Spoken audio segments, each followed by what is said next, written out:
ఈ వీడియోలో అసలు కుంభరాశి వారు వారి జీవితంలో ఎదగాలి అంటే ఏ గ్రహం అనుకూలంగా ఉండాలి, కుంభరాశి వారు ఏ దైవారాధన చేయాలి, వారికి అదృష్ట సంఖ్యలేంటి, ఎలాంటి పరిహారాలను పాటించాలి, వారి జీవితంలో ఎటువంటి జాగ్రత్తలను తీసుకోవాలో చాలా క్లియర్ గా వివరిస్తానండి.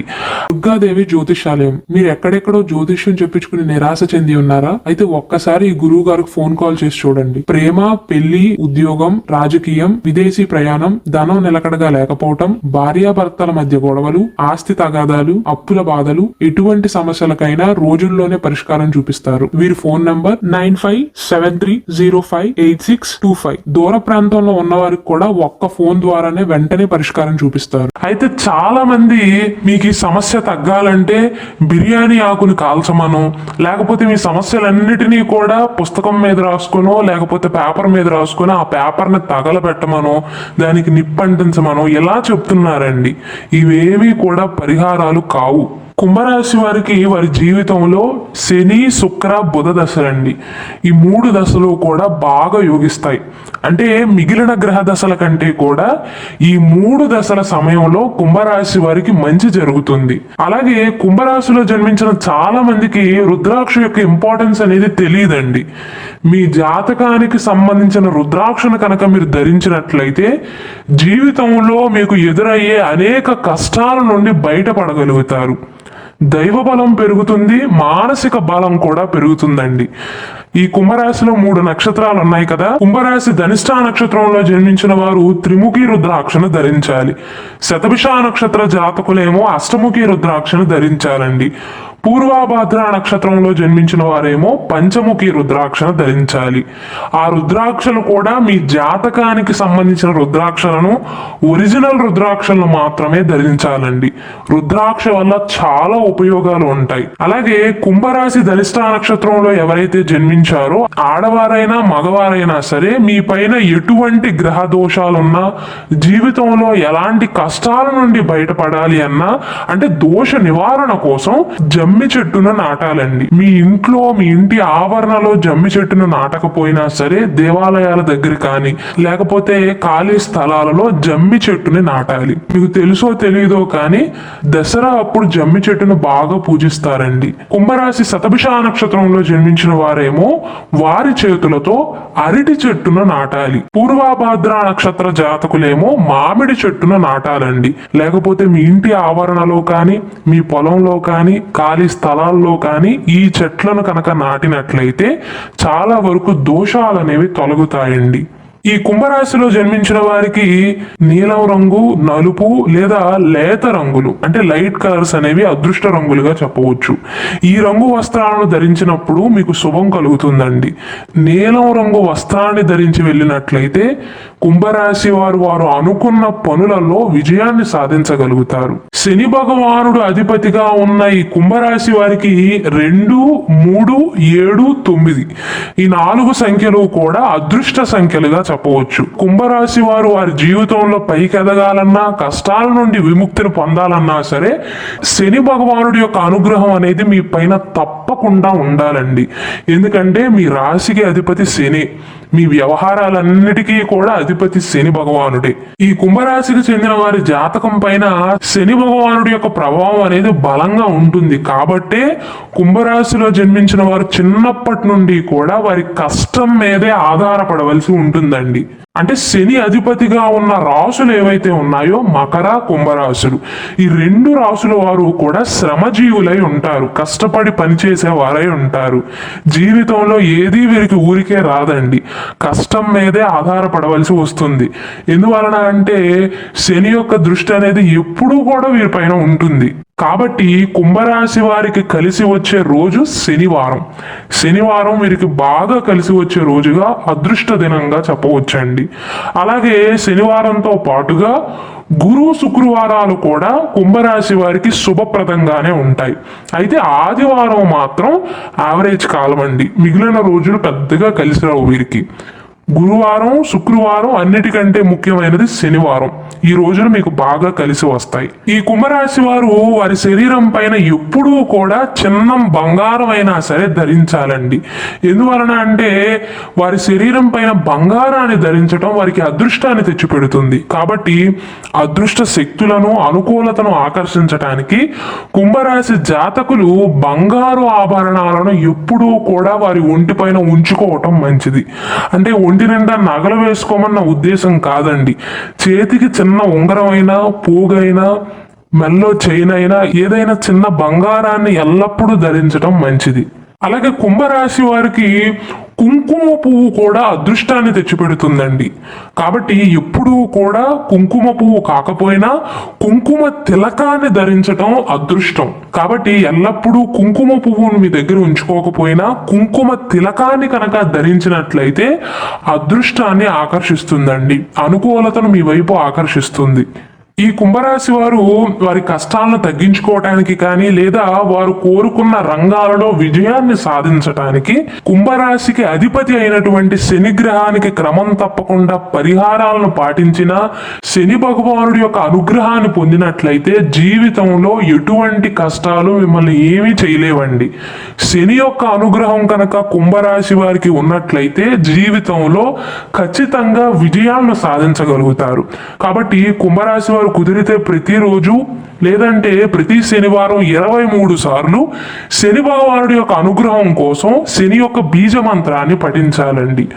ఓం ప్రాం ప్రీం ప్రౌం సహ శనేశ్వరాయ నమః అనే శని బీజ మంత్రాన్ని ప్రతి శనివారం 23 సార్లు పఠించాలి. అలాగే శని యొక్క అనుగ్రహం కోసం శనివారం నాడు లేదా పౌర్ణమి తిథుల్లో మహావిష్ణువు యొక్క ఆలయాన్ని దర్శించడం కానీ, మహావిష్ణువు అవతారమైనటువంటి వెంకటేశ్వర స్వామి యొక్క దర్శనాన్ని చేసుకోవటం కానీ, పుణ్యక్షేత్రాలను దర్శించడం కానీ చేయాలండి. అలాగే కుంభరాశి వారు గుర్తుంచుకోవాల్సింది ఏంటంటే, మీరు ఆలయానికి వెళ్ళిన ప్రతిసారి కూడా పళ్ళు పలహారాలను తీసుకువెళ్ళకపోయినా సరే కొబ్బరికాయను మాత్రం తీసుకువెళ్ళండి. కుదిరినట్లయితే కొబ్బరికాయ, అరటి పళ్ళు, పూలు, అగరబత్తి, కర్పూరం వంటివి సమర్పించి శని భగవానుడి యొక్క అనుగ్రహం కోసం ప్రార్థన చేయండి. అంటే ఎటువంటి ఆలయానికి వెళ్ళినా సరే శని యొక్క బీజ మంత్రాన్ని పఠించండి. దేవాలయంలో ఖచ్చితంగా కొబ్బరికాయను కొట్టాలి. కొబ్బరికాయ ఏ విధంగా అయితే పగిలి 2 ముక్కలు అవుతుందో అదే విధంగా మీ కోరికలు నెరవేరటానికి, మీరు తెలుసో తెలియకో చేసిన దోషాలు కూడా పగిలి ముక్కలై, కొబ్బరికాయ ఎలాగైతే ముక్కలవుతుందో మీరు చేసిన దోషాలు కూడా ముక్కలై తొలగిపోతాయండి. కాబట్టి ప్రతిసారి కూడా మీరు ఆలయానికి వెళ్ళినప్పుడు చిన్న కొబ్బరికాయనైనా సరే తీసుకువెళ్ళి దేవుడికి సమర్పించండి. ఒకవేళ కుంభరాశి వారికి శని భగవానుడి యొక్క అనుగ్రహం లేదనుకోండి, అంటే శని అనుకూల స్థానంలో లేడు అనుకోండి, జాతక రీత్యా ఏలినాటి శని జరుగుతున్నప్పుడు కానీ, అష్టమ శని జరుగుతున్నప్పుడు కానీ, లేదా అర్ధాష్టమ శని జరుగుతున్నప్పుడు కానీ, శని వక్రదోషం వల్ల కనుక మీరు పీడింపబడుతున్నట్లయితే శని త్రయోదశి నాడు తప్పకుండా ప్రదోష కాలంలో శివుడికి అభిషేకాన్ని జరిపించాలి. అప్పుడు శని యొక్క దోషం నుండి విముక్తి కలుగుతుందండి, అంటే విశేషంగా లాభిస్తుంది అని దాని అర్థం. అలాగే శనిని శ్రమకారకుడు అంటారు. కాబట్టి కుంభరాశి వారు వారి జీవితంలో సోమరితనాన్ని వేడాలి. ప్రతిరోజు కూడా ఉదయాన్నే లెగవటానికి ప్రయత్నించాలి. అంటే నా ఉద్దేశం సోమరితనాన్ని దరిచేరనివ్వద్దండి. బద్ధకస్తులైన వారి దగ్గరే శని ఉంటాడండి. కుదిరినట్లయితే నెలకు ఒక్కసారైనా సరే కుంభరాశి వారు ఆడవారైనా మగవారైనా సరే శనివారం నాడు శరీరం మొత్తానికి కూడా నల్ల నువ్వులతో చేసిన నూనె ఏదైతే ఉంటుందో అది రాసుకుని కొంత సమయం తర్వాత వేడి నీళ్లతో కనుక స్నానం ఆచరించినట్లయితే శని దోషం నుండి విముక్తిని పొందుతారండి. అలాగే శాస్త్రం ప్రకారం శనిని శ్రమకారకుడని, వాయుకారకుడని కూడా పిలుస్తారు. కాబట్టి కుంభరాశి వారు కుదిరితే ప్రతిరోజు కూడా మెడిటేషన్ చేయటం, గాలి పీల్చటం, వదలటం, ఎక్సర్సైజ్ చేయటం కానీ, అంటే సోమరితనాన్ని మీ దగ్గరికి రాకుండా చూసుకోవాలి, బద్ధకాన్ని తగ్గించుకోవాలి. అప్పుడు మాత్రమే శని భగవానుడి యొక్క ఆశీస్సులు పొందగలుగుతారండి. అలాగే మీరు ఇవ్వవలసిన దానం ఏంటంటే నల్ల శనగలను దానంగా ఇవ్వాలండి. అలాగే కుంభరాశి వారు శనివారం నాడు మీ ఆహారంగా నల్ల నువ్వులను స్వీకరించడం కానీ లేదా మీరు చేస్తున్న వంటల్లో అయినా సరే, మీ ఇంట్లో కుంభరాశి వారు ఉన్నట్లయితే ప్రతి శనివారం నాడు మీరు చేసే వంటల్లో శనగలను వేసుకోండి. శనగలను ఉత్తిగా తినటం కానీ, అంటే ఉడకబెట్టుకుని తినటం కానీ, లేదా మీ కూరల్లో కానీ టిఫిన్స్ లో కానీ వేసుకుని తినటం మంచిదండి. నల్ల శనగలను ఎవరికైనా దానంగా ఇచ్చినా సరే అటువంటి ఫలితమే ఉంటుంది. కుదిరినట్లయితే కుంభరాశి వారు ఒకవేళ మీ ఆరోగ్యం కనుక సహకరిస్తున్నట్లయితే శనివారం నాడు నాన్ వెజ్ ని తినవద్దండి. పూర్తిగా మానేయమని నేను చెప్పట్లేదు, కానీ మొత్తం మనకి 7 రోజులు ఉన్నాయి. 6 రోజులు కడుపు నిండా తిన్నా సరే శనివారం నాడు నాన్ వెజ్ ని తినకపోవటం, నాన్ వెజ్ ని ముట్టుకోకపోవటం, శనివారం నాడు వీలైతే ఉపవాసం చేయటం మీకు మంచిదండి. ఈ విధంగా కనుక శనికి సంబంధించిన పరిహారాలను పాటించినట్లయితే ఈ రెమెడీస్ అన్ని కూడా ఖర్చుతో కూడుకున్నవి కావండి. శని భగవానుడు ఎప్పుడూ కూడా దానం ఇచ్చే వారికి మేలు చేస్తాడు, క్రమశిక్షణతో ఉండే వారికి మేలు చేస్తాడండి, సోమరితనంగా లేని వారికి మేలు చేస్తాడు. కాబట్టి ఈ విధంగా కనుక శని భగవానుడిని ఆరాధించినట్లయితే బద్ధకం ఉండదు, చెడు ఆలోచనలు ఉండవు, రోగాలు ఉండవు, అపమృత్యు భయం ఉండదు, దారిద్ర్యం కూడా తొలగిపోతుంది. వృత్తిపరమైన సమస్యలు ఉన్నా, వివాహానికి సంబంధించిన సమస్యలు ఉన్నా, శత్రుభయం ఉన్నా, కోర్టు సమస్యలు ఉన్నా, ఎటువంటి సమస్యలు ఉన్నా సరే అవన్నీ కూడా తొలగిపోతాయి. అంటే కుంభరాశి వారికి మెయిన్గా కావాల్సింది శని యొక్క అనుగ్రహం అండి. మిగిలిన గ్రహాలు అనుకూలంగా ఉన్నా లేకపోయినా సరే మీకు మెయిన్గా శని యొక్క ఆశీస్సులు కావాలి. అప్పుడు మాత్రమే జీవితంలో పైకి ఎదగగలుగుతారు. ఎందుకంటే కుంభరాశి వారికి సంబంధించిన వ్యవహారాలన్నిటికీ కూడా శని అధిపతి. చాలా మంది కుంభరాశి వారు మేము ఏ దైవారాధన చెయ్యాలండి అని అడుగుతున్నారండి. మీరు ఆరాధించవలసిన దైవాల విషయానికి వస్తే మెయిన్గా వెంకటేశ్వర స్వామి అండి. శనివారం నాడు కుదిరితే తిరుపతికి వెళ్ళటం కానీ, లేదా మీ దగ్గరలో ఉన్న వెంకటేశ్వర స్వామి వారి ఆలయానికి వెళ్ళటం కానీ, పూజలను నిర్వహించటం కానీ, శనివారం నాడు వీలైతే ఉపవాసం ఉండటం కానీ, నాన్ వెజ్ అలవాటును శనివారం మానేయటం కానీ ఇలాంటివి చెయ్యండి. అలాగే గణేశుణ్ణి పూజించండి. ఒకవేళ మీరు సొంత ఇంట్లో ఉన్నా అద్దె ఇంట్లో ఉన్నా సరే గరికను అందుబాటులో ఉంచుకోండి. అంటే సొంత ఇంట్లో ఉంటే పెరట్లో అయినా పెంచుకోగలుగుతారు. అట్లీస్ట్ మీరు అద్దె ఇంట్లో ఉన్నా సరే పూల కుండీల్లో గరికను పెంచుకోండి. మీ ఇంట్లో వారానికి ఒక్కసారి పూజ చేసినా సరే గరికను వినాయకుడికి కనుక సమర్పించినట్లయితే ఇంట బయట విఘ్నాలన్నీ కూడా తొలగిపోతాయి.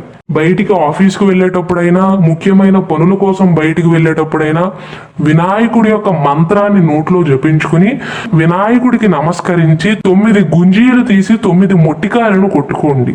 అలా కనుక వినాయకుడికి ఆరాధించినట్లయితే ఇంట బయట ఎక్కడా కూడా విఘ్నాలు అనేవి ఉండవండి. పనులన్నీ కూడా సాఫీగా సాగిపోతాయి. అలాగే మన శాస్త్రం ప్రకారం భూత బలి అంటారండి. అంటే ముఖ్యంగా ఈ కుంభరాశి వారు ప్రకృతిని ప్రేమించాలి. పక్షులకు కానీ, జంతువులకు కానీ, క్రిమికీటకాలకు కానీ నీటిని, ఆహారాన్ని అందించాలి. మనిషి పుట్టాం కదా, నోరు లేని జంతువులకి కనుక నీటిని, ఆహారాన్ని, వాటికి కావాల్సిన సదుపాయాలను కనుక మీరు అందించినట్లయితే పుణ్యం లభిస్తుందండి. శాస్త్రం ప్రకారం దీనినే భూత బలి అంటారు. అంటే నోరు లేని జంతువులకి కనుక మీరు ఆహారాన్ని అందించినా, ఎటువంటి సేవలు చేసినా సరే జాతకరీత్యా మీరు అనుభవించిన కష్టాలు కానీ సమస్యల నుండి బయటపడతారు.